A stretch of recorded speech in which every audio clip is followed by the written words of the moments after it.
Alright, so here's where we are with the Big Red, guys. Uh, all tore apart. Pulled the back tires and rims off, front tire and rim, sanded them all down. Well, I ground them all down with a wire wheel and a grinder. Just about the bare metal, then I roughed them up with some sandpaper. Used some self-etching primer and then some duplicolor paint, as you can see. Actually looks really, really good, like as far as like shiny wise. And it is, you can't really see it. What is it? DA1684 aluminum is the color, and it's pretty good stuff. Goes on nice, has a nice nozzle. But these rims are pretty beat up, so I just got to straighten them up the best I could. Kind of a dark video. It's kind of dark in the garage. Got the little heater going, trying to keep them warm enough to dry. Doing lots and lots of coats of paint on there. Cleaned up the bead area really well. Cleaned up around where the new valve stems are going to go. Wanted to make sure those are all cleaned up and good to go. Doing quite a few coats of paint and primer on the inside, just because when I did take them apart they were pretty rusty. As you can see, let me grab a light here.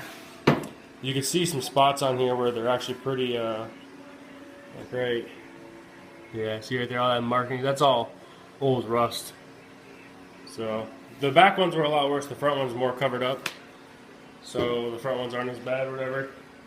The front one, I should say. But I don't know, I'm happy so far. New tire, the last tire came in the mail. I ordered 3 25-inch by 12 by 9 ITP mud lights. They were on sale on BikeBandit.com. So got those. They shipped kind of awkwardly, but hey, they might be here by Christmas. So I think it probably took about a week for them to get here, all 3 of them. All 3 packages came separate, which was kind of odd to me. Must be they shipped from different warehouses or whatever. So once I got in there, I was like, well, screw it, I'm taking the front tire off. Might as well change the fork boots. So bought new fork boots. I didn't buy OEM just because they're so damn expensive. And these ones will do the job and they'll look real similar. And well, I figured, hey, since I'm taking the forks off, which are over here, I might as well rebuild the fork seals, because these ones were, I mean, caked full of mud, and you can see the oil all over them. It was leaking everywhere. It was leaking right out of the fork boots. See, the fork boots came off in 2-3 different pieces. They're pretty beat up. I mean, this one's probably savable. I'll probably hang on to it just in case I decide to use it for something else. But these are in good shape. The little clamps and stuff, so I'll clean those up. Just watching some videos and trying to look up as much stuff as I can online. Can't find a whole lot of 85 250 ES like manual stuff, but I did find a nice video that a guy made of him rebuilding his fork seals on an 86. So I'm pretty sure they're real similar. It doesn't look too hard. I've never done forks before, but I'm kind of excited to give it a try. I'm just waiting on Bike Bandit to call me back to do. They're updating my account to give me my military discount, which I've been ordering stuff for them since 2013. Never realized they had a 10% military discount, so. But I guess now's a good time as any to figure that out.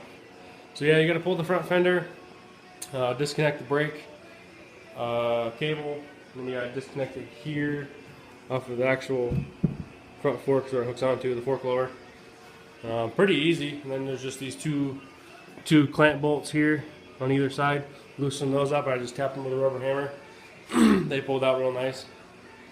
I got my front fender off. I'm thinking about ordering front brake shoes since I'm already in there. And I did order back brake shoes.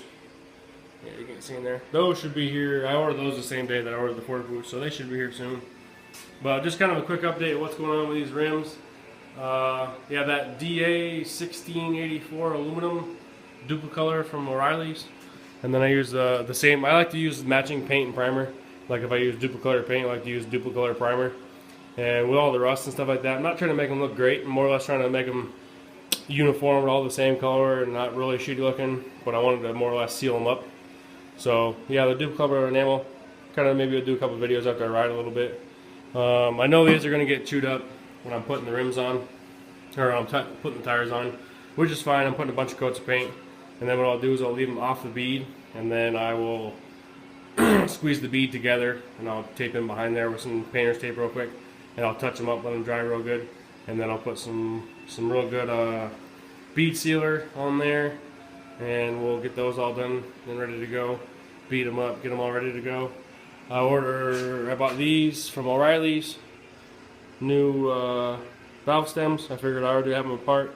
I suggest if you're ever changing tires to go ahead and just change them out anyway. And then I bought this neat little tool. Oh, it was $5. I had a $5 discount from O'Reilly's, so I figured I'll give it a try. But it just screws onto the valve cap. I've never used them before. I've always just lubed them up and wrestled them through. Real pain in the ass. So hopefully that'll make it easier.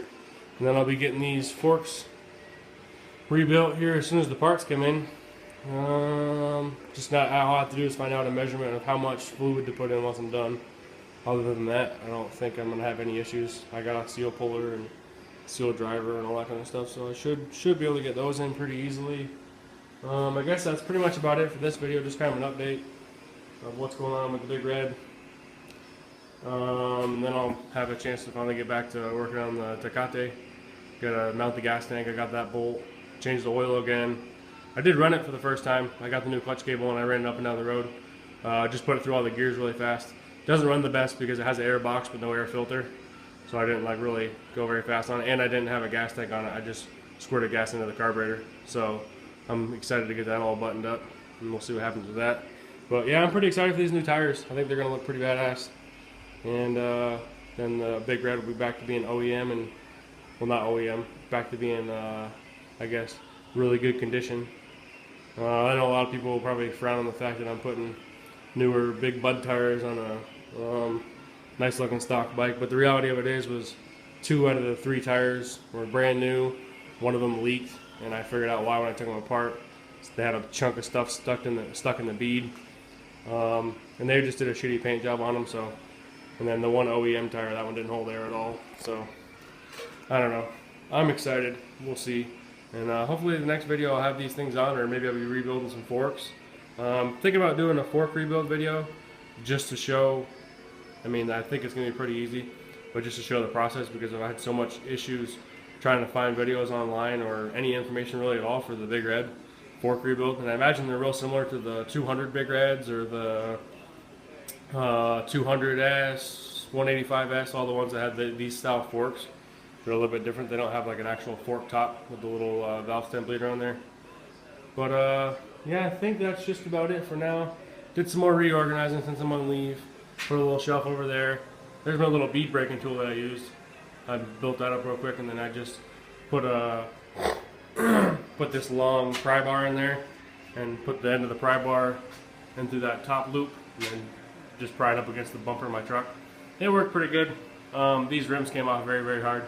I ended up taking them to a tire shop, and they couldn't get them off either. And that was after 3 or 4 days of spraying them with PE Blaster and soap and water and everything. So I said, screw it. I cut them off. And then I just cut the wires with a grinder. Not really the preferred method, but hey, it worked. And the only thing I was out was I probably could have sold those 2 tires. They were pretty new. Probably could have sold them on Craigslist or something like that for like 25 or 50 bucks. But I don't know. I was kind of in a hurry. I wanted to get it done. I was excited. So maybe I kind of hurt myself. But either way, I'm happy with what I did. So I got this new shelf up. Cleaned some of this stuff up. Finally hung up my chains. Moved some stuff up there. Move those boxes and move this table so that table can slide back in there. Didn't really do anything over here. Just got all my stuff up here all done. And then I reorganized back here. Kind of dark back here. Really dark back here. Can't really see. But yeah, just restacked some stuff. Took the little 70 back there, as you can see the front tire. I flipped it up. Put this 350X frame back here, which was over there where that table's at.